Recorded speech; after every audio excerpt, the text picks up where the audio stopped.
कश्मीर के जंगल में टुनटुनी चिड़िया अपने 2 बच्चों के साथ रहती थी। कई महीने पहले उसके पति कालू कौवे की मौत एक बीमारी के कारण हो चुकी थी। कालू कौवा गुब्बारे बेचा करता था। जंगल में बारिश का मौसम शुरू हो चुका था।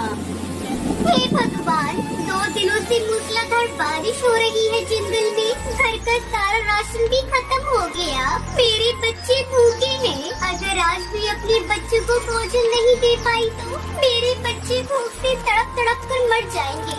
चाहे कुछ भी हो जाए, मुझे कहीं न कहीं से भोजन का जुगाड़ तो करना ही होगा। टुनटुनी हरिया तोता के घर भोजन मांगने के लिए जाती है। हरिया भैया, ओ हरिया भैया, दरवाजा खोलो। मेरे बच्चे भूखे हैं। बारिश में भोजन लाने भी नहीं जा पाई। थोड़ा बहुत मेरे बच्चों के लिए दे दीजिए। मैं तुम्हें भोजन कहाँ से दूं? टुनटुनी, मैं भी तो बारिश की वजह से ही 2 दिनों से घर पर बैठा हूँ। घर में पड़े पड़े मेरे सारे मिट्टी के बर्तन खराब हो रहे हैं। अगर तुम्हें भोजन चाहिए तो मेरे इन बर्तनों को बेच दो और फिर मैं जो पैसे दूंगा और उससे तुम अपने बच्चों के लिए भोजन खरीद लेना। लेकिन हरिया भैया, चारों तरफ पानी भरा हुआ है। मैं बर्तनों को बेचने कैसे जाऊंगी? तुम अपने घर जाओ। अगर तुम मिट्टी के बर्तन बेचने नहीं जाओगी तो वैसे भी तुम्हारे बच्चे भूख से तड़प तड़प कर मर जाएंगे। मेरी मानो तो बारिश की चिंता मत करो, अपने बच्चों की चिंता करो और इन मिट्टी के बर्तनों को बेचने चली जाओ। बारिश का मौसम है, मिट्टी के बर्तन हाथों हाथ बिक जाएंगे। ठीक है हरिया भैया, आप कहते हैं तो मैं बर्तन बेचने चली जाती हूँ। टुनटुनी मिट्टी के बर्तन लेकर बारिश में बेचने के लिए निकल जाती है। मिट्टी के बर्तन ले लो, मिट्टी के बर्तन, सस्ते अच्छे बर्तन ले लो, मिट्टी के बर्तन ले लो। टुनटुनी की आवाज सुनकर सुंदरी कौवी अपनी खिड़की से टुनटुनी को आवाज लगाती है। अरे वाह, इस बारिश में तो मिट्टी के बर्तनों में खाना खाने में मजा आ जाएगा। अरे बर्तन वाली, इधर तो लेकर आइए बर्तन, पक्के तो है ना? हाँ बहन जी, ये मिट्टी के बर्तन बहुत ही मजबूत हैं। देख लो खुद ही, बारिश में भी कैसे टिके हैं। आप एक बार खरीद कर तो देखिए। इस बारिश में मिट्टी के बर्तनों में खाना खाने से सेहत बनी रहती है। शाम तक टुनटुनी चिड़िया सारे बर्तन बेच देती है और सारे पैसे ले जाकर हरिया तोता को दे देती है। अरे वाह, तूने तो बहुत ही जल्दी सारे बर्तन बेच दिए। ये लो पैसे और ये 2 मिट्टी के बर्तन भी रख लो। तुम अपने बच्चों को इसमें खाना खिला देना। टुनटुनी पैसे और बर्तन लेकर वहाँ से चली जाती है और रास्ते में से अपने बच्चों के थोड़े भुट्टे के दाने ले लेती है। जब वो घर पहुँचती है तो उसका घर तो वहाँ था ही नहीं। तेज बारिश में उसका घर टूटकर बह चुका था। दोनों बच्चे पास के पेड़ पर बैठकर रो रहे थे। मम्मा, अपना घर बारिश में टूटकर बह गया।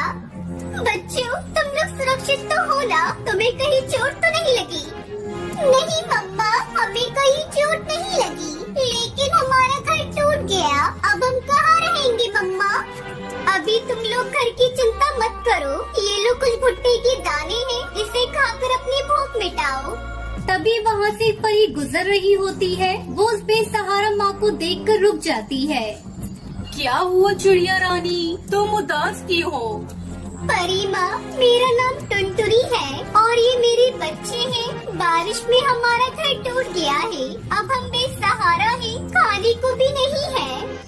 उस बेसहारा माँ की बातें सुनकर परी अपनी जादुई छड़ी से उन्हें जादुई मिट्टी और फल के बीज देती है। टुनटुनी इस जादुई मिट्टी में उन बीजों को दबा देती है। 2 दिनों बाद जब बारिश रुकती है तब वो अगले दिन अपने बच्चों के साथ उस जादुई बीज को जहाँ दबाए थे उसे देखने के लिए जाते हैं तो देखकर आश्चर्यचकित रह जाते हैं। वहाँ पर सभी तरह के फल लगे हुए थे और उसी पेड़ की एक डाल पर मिट्टी के घर भी था। ये देखकर टुनटुनी उसके बच्चे बहुत खुश हो जाते हैं। तभी टुनटुनी की बेटी पिंकी कहती है, मम्मा मम्मा, वो देखो, हमारे इन फलों के पेड़ पे घर भी है। हाँ बेटा, मैं भी देख रही हूँ, चलो पास जाकर देखते हैं। वो खुशी खुशी उस जादुई मिट्टी के घर में रहने लगते हैं। उनके पास अब ना तो भोजन की कमी थी और ना ही रहने की दिक्कत थी। वो सब अपनी जिंदगी हंसी खुशी बिताने लगी। बहुत समय पहले हरी वन में टुनटुनी चिड़िया अपनी मम्मी पापा के साथ रहती थी। टुनटुनी का पिता खेती करके अपने परिवार का पेट पालता था। उसी जंगल में एक लालची मुखिया भी रहा करता था। वो पक्षियों की उपजाऊ जमीन को धोखे से हड़प लिया करता था।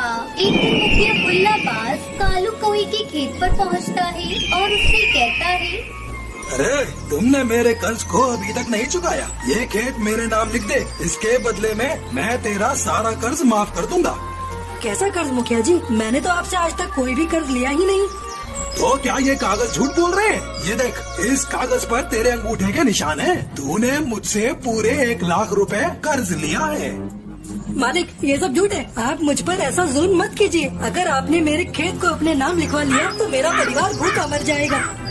देख कालू, अभी तक तो मैं तुझे प्यार से समझा रहा हूँ। अगर तू फिर भी नहीं माना तो मेरे आदमी तुझे इस खेत में मारकर गाड़ जाएंगे। अब चल भाग यहाँ से। आज से ये खेत मेरा हुआ। मालिक, ऐसा पाप मत करो। मेरे छोटे छोटे बच्चे हैं, उनका तो ख्याल करो मालिक। वो दुष्ट मुखिया कालू की एक नहीं सुनता और उसे वहाँ से भगा देता है। दुखी मन से कालू अपने घर पहुँचता है। अरे क्या बात है पापा, आज आप बहुत थकी थकी दिखाई दे रहे हैं। आपकी तबीयत तो ठीक है ना? अपनी बेटी की बात सुनते ही कालू फूट फूट कर रोने लगता है।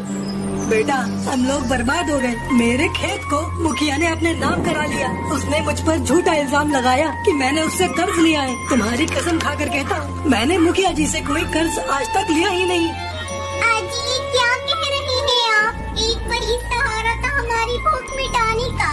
अब हम कैसे अपनी बेटी को पालेंगे? अपने खेत जाने के गम में कालू बीमार पड़ जाता है। बेटा, तेरे पिताजी की तबीयत ठीक नहीं है। जा जल्दी से बुलबुल डॉक्टर को बुला कर ला।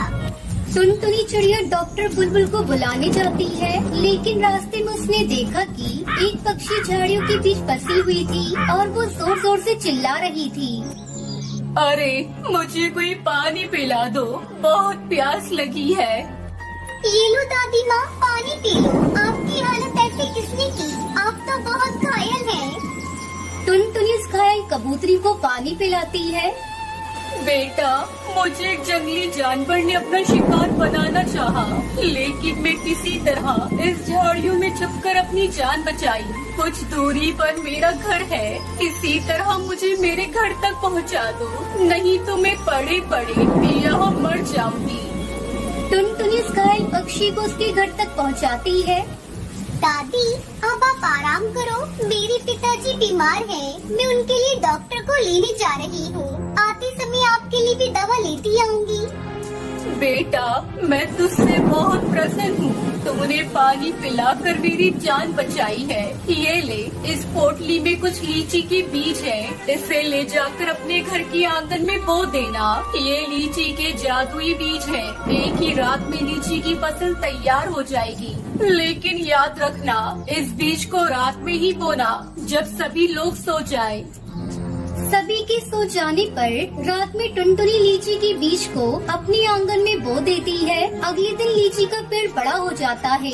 टुनटुनी खुशी से अपने माँ बाप को बुलाती है और उन्हें जादुई लीची का पेड़ दिखाती है। मम्मी, पिताजी, जल्दी इधर आइए, मुझे आपको कुछ दिखाना है। टुनटुनी के माता पिता दौड़े दौड़े आंगन में आते हैं। जब टुनटुनी का पिता कालू कौआ आंगन में लगी हुई लीची के पेड़ को देखता है तो उसकी बीमारी तुरंत ही गायब हो जाती है। वो खुशी से उछल पड़ता है। ये क्या है टुनटुनी? आज से पहले मैंने ऐसा पेड़ कभी देखा ही नहीं। तुमने कब यहाँ लीची का बीज बोया? फिर टुनटुनी अपने पिता को सारी बात बताती है। पिताजी, जंगल में मुझे एक बूढ़ी कबूतरी मिली थी। उन्होंने मुझे जादुई बीज दिए थे।